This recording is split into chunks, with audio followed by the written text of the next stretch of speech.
আলামিনের হাবিব জনাব মুহাম্মদ রাসূলুল্লাহ সাল্লাল্লাহু আলাইহি ওয়াসাল্লাম বলেছেন, কিয়ামতের ময়দানে আল্লাহর কসম করে বলছি, সেদিন জাহান্নামীদের ভীষণ কষ্ট হবে আর জান্নাতীদের জন্য অত্যন্ত আসান হবে, অবস্থাটা খুবই আরামের হবে। নবীজি বলেন, এক ফরজ নামাজ, এক ওয়াক্ত ফরজ নামাজ আদায় করতে যে সময়টুকুন লাগে, কিয়ামতের মাঠের এই সময় এত বড় বিরাট লম্বা সময় জান্নাতীদের জন্য এরকম হালকা হয়ে যাবে। সুবহানাল্লাহ। হযরত আবু সাঈদ খুদরী রাদিয়াল্লাহু তাআলা আনহু হাদিসখানা বর্ণনা করেছেন, এক ওয়াক্ত নামাজ, একটা ফরজ নামাজ পড়তে যতটুকুন সময় লাগে এতটুকুন সময়ের ভেতরে জান্নাতীদের কারবার শেষ হয়ে যাবে। সুবহানাল্লাহ বিহামদি। আর ওদের কারবার তো শেষই হবে না। وَيَوْمَ تَشَقَّقُ السَّمَاءُ بِالْغَمَامِ وَنُزِّلَ الْمَلَائِكَةُ تَنزِيلًا। ওরা ফেরেশতা দেখতে চায়। সেদিন আসমান সমূহ বিদীর্ণ হয়ে মেঘ পুঞ্জ বেরিয়ে আসবে, আত্মপ্রকাশ করবে। তার ভেতর থেকে ফেরেশতারা ক্রমাগত নাজিল হতে থাকবে। আর অবস্থাটাই হবে, আল মুলকু ইয়াউমাইযিনিল হাক্কু লির-রাহমান ওয়া কানা ইয়াওমান আলাল কাফিরিনা আসীরা। আর সেদিনে বাদশাহী হবে কেবলমাত্র রহমানেরই। ওয়া কানা ইয়াওমান আলাল কাফিরিনা আসীরা। আর সেই কিয়ামতের দিন, সেই সময়টা হবে কাফেরদের জন্য বড়ই কঠিন। এখানে কিয়ামতের কিছু কথা বলা হচ্ছে, কিছু আভাস দেওয়া হচ্ছে যে আসমান সমূহ বিদীর্ণ হয়ে মেঘ পিণ্ড বেরিয়ে আসবে এবং তার থেকে ক্রমাগত ফেরেশতারা নাজিল হতে থাকবে। আল্লাহর হাবিব বলেছেন, কেউ যদি কিয়ামতের দৃশ্য দেখতে চায় সেজন্য সূরা ইজা শামসু কুবিরাত ওয়া ইজা সামাউ ফাতারাত, ইজা সামাউ শাক্কাত, এই সূরাগুলি যেন পড়ে, তাহলে কিয়ামতের দৃশ্য তার চোখের সামনে প্রতিভাত হবে। কিয়ামতের দৃশ্যটা আসলে কেমন হবে সেই সূরাগুলি তেলাওয়াত করলে সে বুঝতে পারবে। যেমন আল্লাহ পাক বলছেন, إذا السماء فطرت وإذا الكواكب انتثرت وإذا البحار فجرت وإذا القبور بعثرت। যখন আকাশসমূহ চূর্ণ বিচূর্ণ হয়ে যাবে আর তারকাসমূহ বিক্ষিপ্ত হয়ে পড়বে, সমুদ্র মহাসমুদ্রগুলি দীর্ণ বিদীর্ণ হয়ে যাবে, কবরগুলি সব উদ্গীরণ করে দেবে, তার মধ্যে যা আছে সে সবগুলি। আবার আল্লাহ পাক বলেন, ইযাশ শামসু কুবিরাত ওয়া ইযান নুজুমুন কাদারাত ওয়া ইযাল জিবালু সুয়্যিরাত। সূর্য যখন ঢেকে যাবে, তারকাগুলি যখন বিপর্যস্ত হয়ে যাবে আর পাহাড়গুলি যখন চালিয়ে দেওয়া হবে, এই দৃশ্য তোমরা দেখতে পাবে। فإذا النجوم طمست وإذا السماء فرجت وإذا الجبال نسفت। সেদিন অবস্থা এমন হবে, সমস্ত তারকাগুলি স্তিমিত হয়ে যাবে আর আকাশসমূহ দীর্ণ বিদীর্ণ হয়ে যাবে। আর দেখতে পাবে পাহাড়গুলি, সমস্ত পাহাড়গুলিকে উড়িয়ে দেওয়া হবে। আবার অবস্থা আরো কি হবে, فإذا برق البصر وخسف القمر وجمع الشمس والقمر। যখন চক্ষু বিস্ফারিত হয়ে যাবে মানুষের, চাঁদ আর সূর্য নিষ্প্রভ হয়ে যাবে, সব একাকার হয়ে যাবে, চন্দ্র এবং সূর্য তার অস্তিত্বকে হারিয়ে ফেলবে। শুধু তাই নয়, ওয়াহুমিলাতিল আরদু ওয়াল জিবালু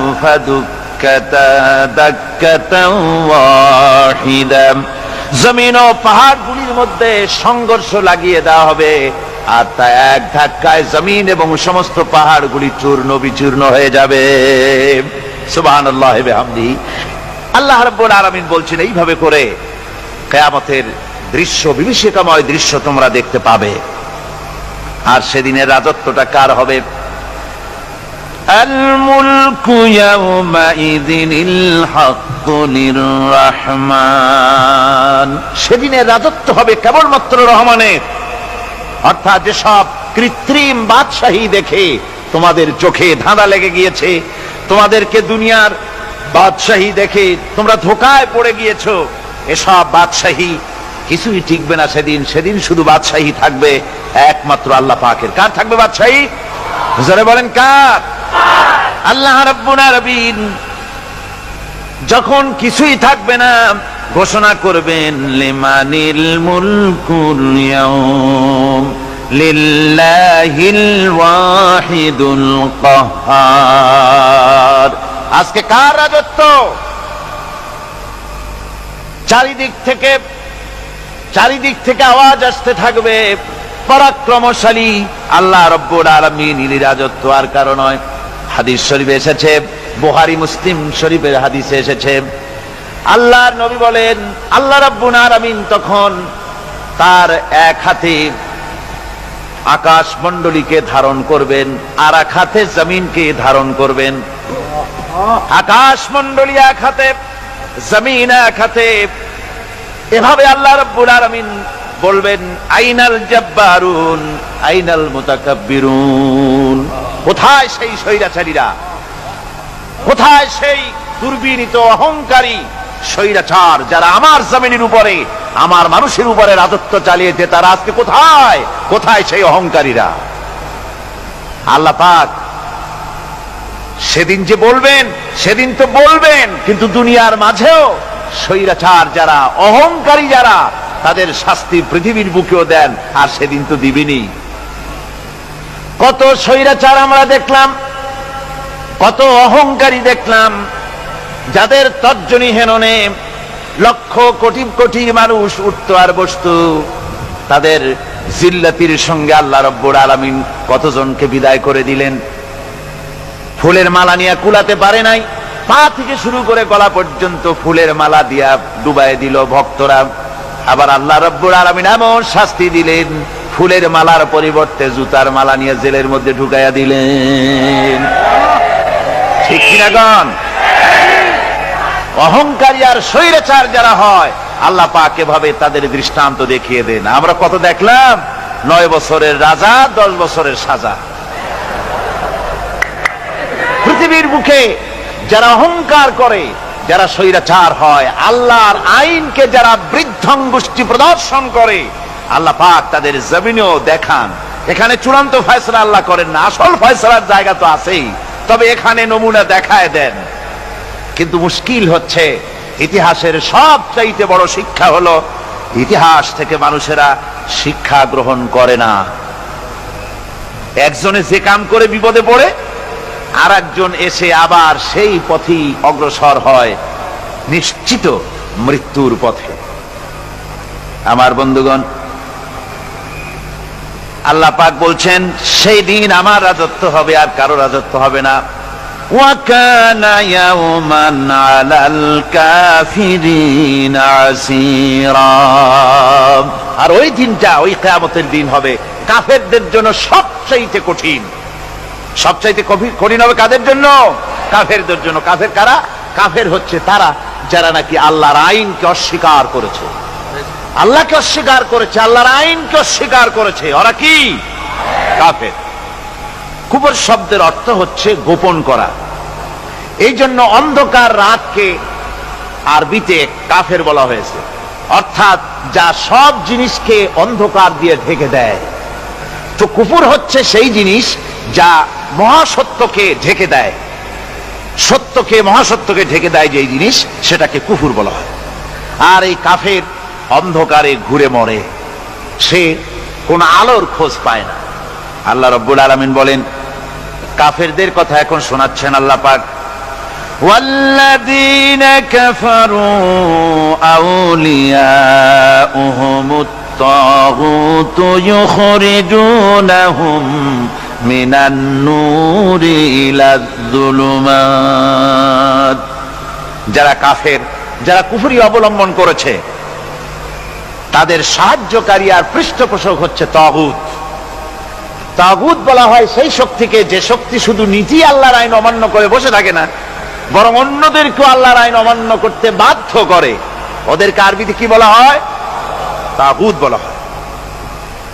আর এই তাগুতি শক্তি,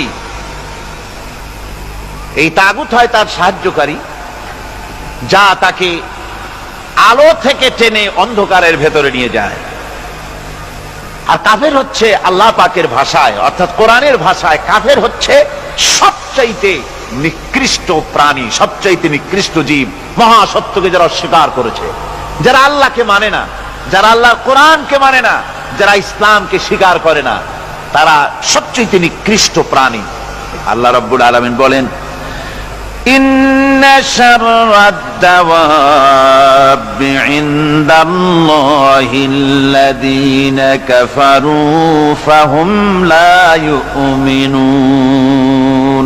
নিশ্চয়ই আল্লাহর জমিনে সব বিচরণশীল জীব যত আছে, আল্লাহ বলছেন আমার জমিনে বিচরণশীল জীব যত আছে তার মধ্যে সবচাইতে নিকৃষ্ট প্রাণী হলো যারা ঈমান আনে নাই, যারা বিশ্বাস করে না আমি আল্লাহকে, যারা পরকালকে বিশ্বাস করে নাই, যারা কোরআনকে বিশ্বাস করে নাই, যারা ইসলামকে বিশ্বাস করে নাই, পৃথিবীর মধ্যে তারা সবচাইতে নিকৃষ্টতম প্রাণী।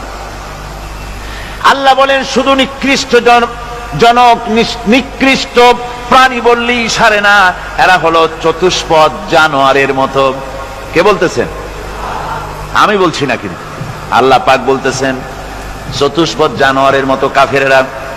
وَمَثَلُ الَّذِينَ كَفَرُوا كَمَثَلِ الَّذِي يَنْعِقُ بِمَا لَا يَسْمَعُ إِلَّا دُعَاءً وَنِدَاءً। এই কাফেরদের দৃষ্টান্ত হচ্ছে সেই রাখালের মতো, যে রাখাল তার পশুদেরকে ডাকে, আর ওই পশুরা একটা ডাক শোনে মাত্র, কিন্তু কি যে বলে তা তো পশুতে বোঝে না। কথা বুঝতে পেরেছে? সুম্মুন বুকুমুন উমিয়ুন ফাহুম লা ইয়াকিলুন। এরা বোবা, এরা বধির, এরা অন্ধ, এ কারণেই কোনো কথা বোঝে না। এরা চতুষ্পদ জানোয়ারের চাইতেও নিকৃষ্ট। যাদেরকে আমি আল্লাহ বলেন, যাদেরকে আমি চোখ দিলাম, চোখ থাকতে হক দেখলো না, সব দেখলো। হক দেখে নাই চোখ দিয়া, এই চোখ দিয়া সব দেখলো। নারীর সৌন্দর্য উপভোগ করলো, আর নারীর অঙ্গ প্রত্যঙ্গ নিয়ে নানা ধরনের গল্প লিখলো, কবিতা লিখলো, কিন্তু এই সৌন্দর্য যিনি দিলেন তারেও চিনল না। আছে না কত কবি আমাদের দেশে? আমার দেশের সেই কবি জাতীয় পুরস্কার পায় যে কবি নারীর বিশেষ বিশেষ অঙ্গ নিয়ে বেশি করে নির্লজ্জ কবিতা লিখতে পারে, ওই হলো সবচেয়ে বড় কবি। আমার বন্ধুগণ, একজন বুজুর্গ ব্যক্তি তিনি পথ দিয়ে যাচ্ছিলেন, তো সে পথে এক সুন্দরী যুবতী মেয়েকে দেখে সেই যুবতী মেয়ের দিকে এই বুজুর্গ ব্যক্তি এক নজরে তাকায় আছে। তখন এই ঘটনাটাকে কবি এভাবে লিখতেছেন সাজায়, একদা সুখদায়ক প্রমোদা বদন দর্শন করিব ঝরিল নয়ন, হেসে কহে সে রূপসী সবিস্ময় মন, কহ দেখি মহাশয় কহ কি কারণ, বিষয় বিরাগী তুমি ভুবনে প্রচার, কি হেতু জন্মিল তব মানস বিকার, সামান্য ললনারূপ করি দর্শন, উচিত না হয় তব অশ্রু বরিশন। বুজুর্গ ব্যক্তি ওই মহিলার দিকে তাকিয়ে তাকিয়ে কাঁদতেছেন। সুন্দরী মহিলা বলেন, আল্লাহর বুজুর্গ বান্দা, আপনি এলাকার ভিতরে বুজুর্গ এবং পীর হিসাবে, বুজুর্গ ব্যক্তি হিসাবে আপনি বিখ্যাত। আজকে আমাকে এখানে দেখে আপনি আমার দিকে তাকায় আমার রূপ উপভোগ করতেছেন আর কাঁদতেছেন। আপনার মতো সংসার বিরাগী মানুষ আমার মতো একটা সুন্দরী মেয়েকে দেখে এভাবে কাঁদা ঠিক না। বুজুর্গ ব্যক্তি বলছেন, হেসে কহিলাম বালে করহ শ্রবণ, নেত্র ঝরে তবু হেতু ভেব না এমন, যে শিল্পী রচিল ওই সুধাংশু বদন, তাহার তরে ঝরে নেত্র নয়নে জীবন। ও আল্লাহর বান্দি, আমি তোমাকে দেখি কান্দি না, আমার চোখে পানি বেরিয়ে গেছে। তোমারে দেখে আমি মনে মনে ভাবলাম, এত সুন্দর করে যিনি মানুষ বানিয়েছেন, না জানি ওই আল্লাহ রব্বুল আলামিন কত বড় সুন্দর।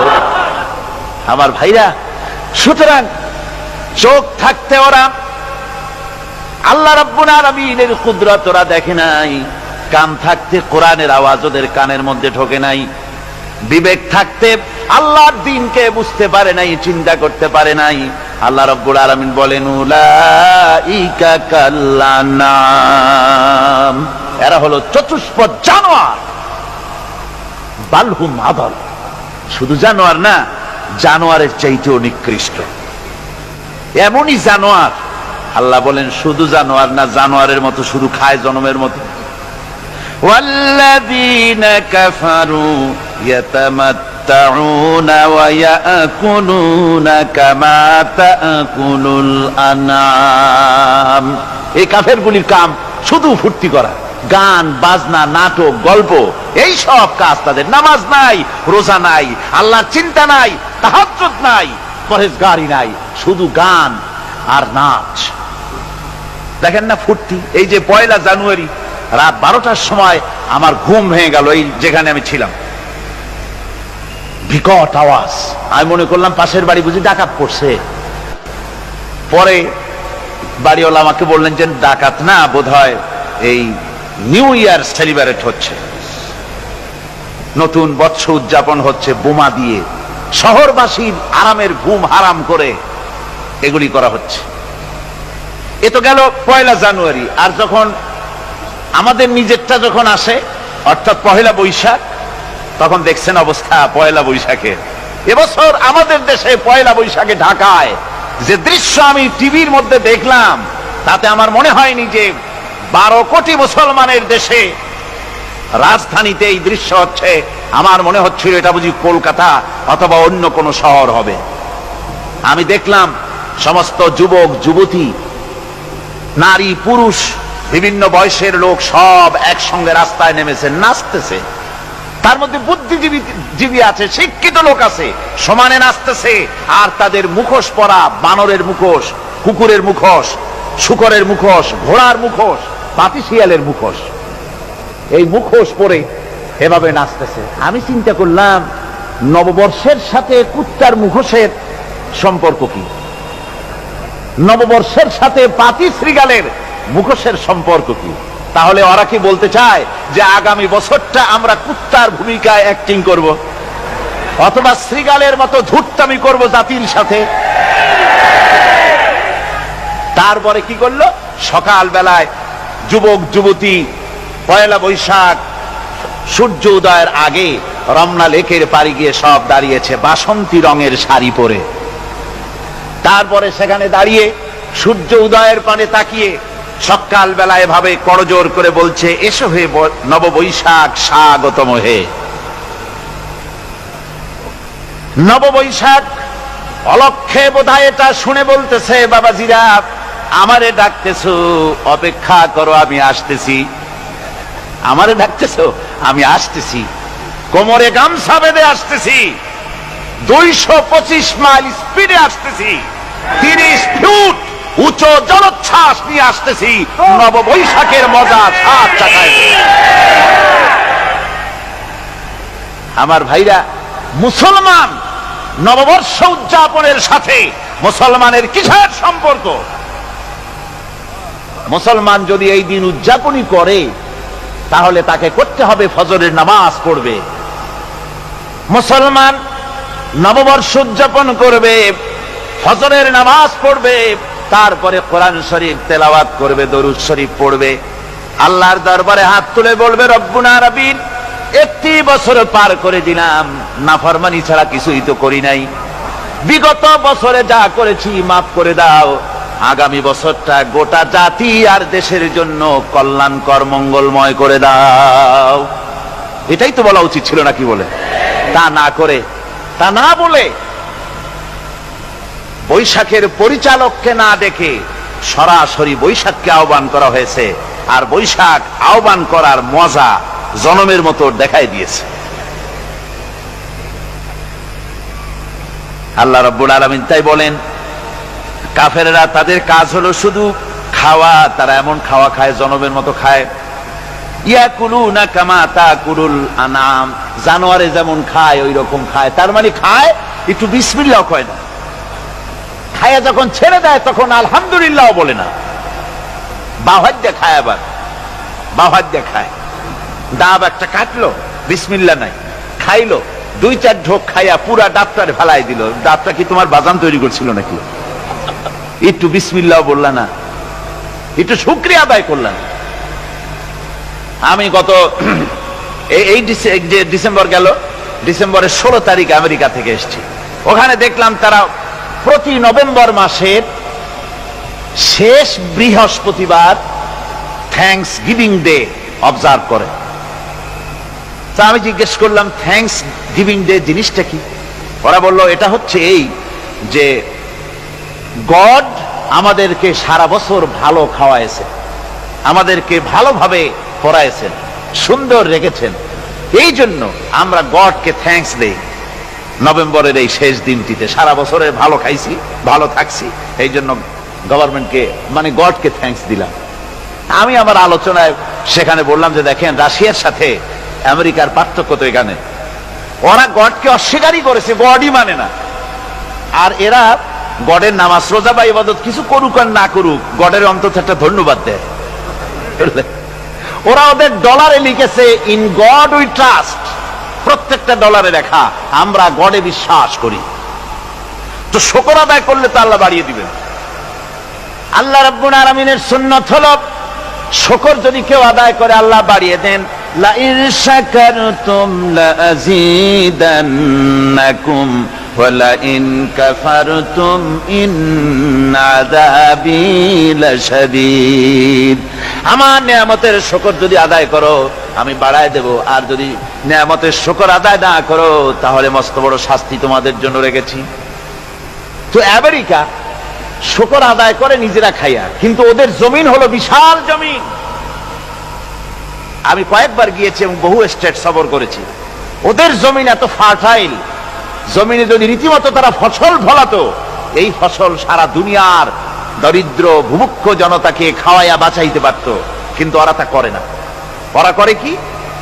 ওরা মুনাফার হার, বাজার দর ঠিক রাখার জন্য নির্দিষ্ট পরিমাণ জমিনে ফসল ফলায়, কিন্তু জমিন এতই উর্বর, ওদের মেজারমেন্ট করা, মাপ করা, হিসাব করা ফসল হয় না, ফসল হয় বেশি। তখন বাড়তি ফসলকে তারা প্রতি বছর লক্ষ লক্ষ টন আলু আর গমকে তারা সমুদ্রে নিক্ষেপ করে। তাদের আলু এবং গম সেই সময় তারা নিক্ষেপ করে সমুদ্রে যখন ইথিওপিয়া, সুদানে মানুষ না খেয়ে মরছে। পৃথিবীর বিভিন্ন দেশে মানুষ ক্ষুধার যন্ত্রণায় যখন চিৎকার করছে, আর তাদের এই চিৎকারে আকাশ বাতাস ভারী হয়ে যাচ্ছে, তখন ওরা এই কামটি করছে। তাই আমি ওই প্রথম দিন বলেছিলাম যে রাশিয়া যেমন খান খান হয়েছে, অস্তিত্ব বিলুপ্ত হয়েছে আল্লাহর সাথে নাফরমানি করার কারণে। আপনারা বলতে পারেন কমিউনিজম কি একটা সহজ ব্যাপার? একটা বিরাট শক্তি, পৃথিবীর বুকে কত দেশ তারা ডমিনেট করতেছিল। কোন যুদ্ধ নাই, কোন রক্তপাত নাই, বিনা ধাক্কায়, বিনা বাতাসে, বিনা ঝড়ে বিশাল মহিরুহু চিৎপটাং। এটা হলো কেন? কেন হলো রাশিয়ার এই দশা? আমি লালদিঘির ময়দানে বলে গেছিলাম, আমি চিন্তা করে যেটা পাইছি সেটা হচ্ছে এই, দুনিয়ার সমস্ত মতবাদ আল্লাহকে কোনো না কোনো প্রকারে স্বীকার করে। তার কথা মানুক আর না মানুক, আছে একটা কিছু, এতটুকুন বলে যে আল্লাহ আছেন বা গড আছে বা একটা কিছু আছে। কমিউনিজম, সমাজতন্ত্র হলো পৃথিবীর একমাত্র নিকৃষ্ট মতবাদ, যে মতবাদ সরাসরি আল্লাহকে অস্বীকার করেছে, বলেছে আল্লাহ নাই, দেয়ার ইজ নো গড। তারা ধর্মকে আফিম বলেছে। আল্লাহ পাক তাই কোন যুদ্ধ ছাড়া, কোন মারামারি ছাড়া, কোন রক্তপাত ছাড়া এই বিশাল শক্তিকে ফুৎকারে উড়িয়ে দিলেন, তুলার মতো হয়ে। গোটা রাশিয়া তুলার মতো হয়ে, পেঁজা তুলা, ধোনা তুলার মতো হয়ে সব উড়ে চলে গিয়েছে, অস্তিত্ব বিলুপ্ত হয়ে গিয়েছে। কিন্তু আমাদের দেশের খুচরা কমিউনিস্টরা এখনো স্বপ্ন দেখে ওই যে কালকে বলেছি, তারা বলে কলমের খোসা এটা এখনো নষ্ট করা যাবে না, এটা এখনো চালু করা হবে, এখনো চীনে আছে, এখনো কিউবায় আছে। ওই কিউবা থেকে, চীন থেকে ফিদেল কাস্ট্রোর একটু আওয়াজ শোনে, চীন থেকে মিস্টার ব্যাং না কি জানি না, ব্যাং, এর আওয়াজ শোনে আর তাই মনে করে এ বুঝি সমাজতন্ত্রের বিজয়ের গান। না, চীন থেকে আর কিউবা থেকে যে আওয়াজ আজকে উঠতেছে, এ আওয়াজ সমাজতন্ত্রের বিজয়ের আওয়াজ নয়, এটা হলো সমাজতন্ত্রের মরণ যন্ত্রণার গোঙানির আওয়াজ। কাজী এরা দুনিয়ার বুকে শুধু আনন্দ এবং ফুর্তি করে, আল্লাহর হককে, আল্লাহকে চিনতে তারা ব্যর্থ হয়েছে। আল্লাহ রাব্বুল আলামিন বলেন, অবিশ্বাসীদের কৃতকর্ম, তাদের কাজগুলি, তাদের কর্মফল সব নিষ্ফল হয়ে যাবে।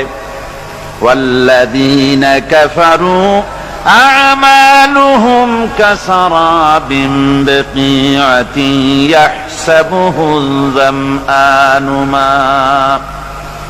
আল্লাহ পাক বলেন, কাফের যারা, অবিশ্বাসী যারা, যারা আমাকে অস্বীকার করেছে, অবিশ্বাস করেছে, তাদের আমলগুলি হলো মরুভূমির মধ্যে মরীচিকার মতো।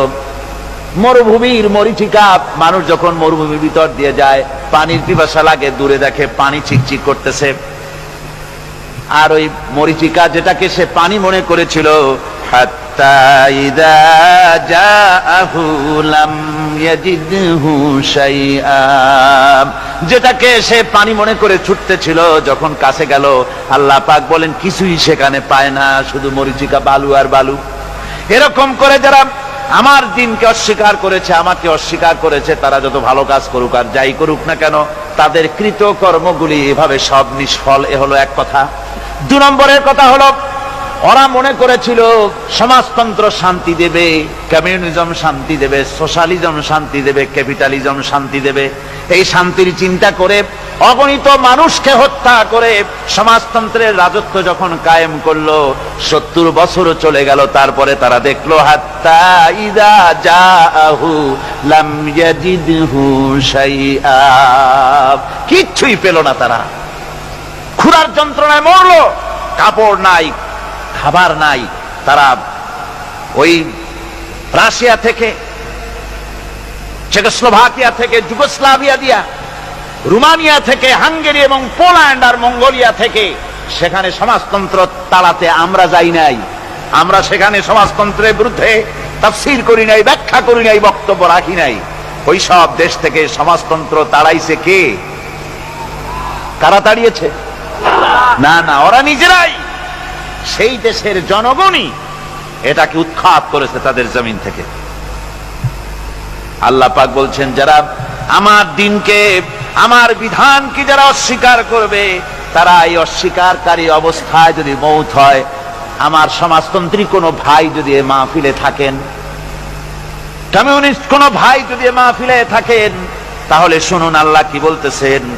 আল্লাহর দিনকে, আল্লাহর কোরআন, পূর্ণাঙ্গ জীবন বিধান, অর্থনীতি আছে, সমাজনীতি আছে, রাজনীতি আছে, কথা যারা বিশ্বাস করে না, কোরআনকে শুধুমাত্র নামাজ, রোজা, হজ, যাকাত আর বেহেশত দোজখ যারা মনে করে, জীবন ব্যবস্থা মনে করে না, এই অবস্থায় যদি মারা যায়, আল্লাহ রাব্বুল আলামিন বলেন, ইন্নাল্লাযীনা কাফারু ওয়া মাতু ওয়া হুম কুফফারুন উলাইকা আলাইহিম লানাতুল্লাহি ওয়াল মালাইকাতি ওয়ান নাসি আজমাইন।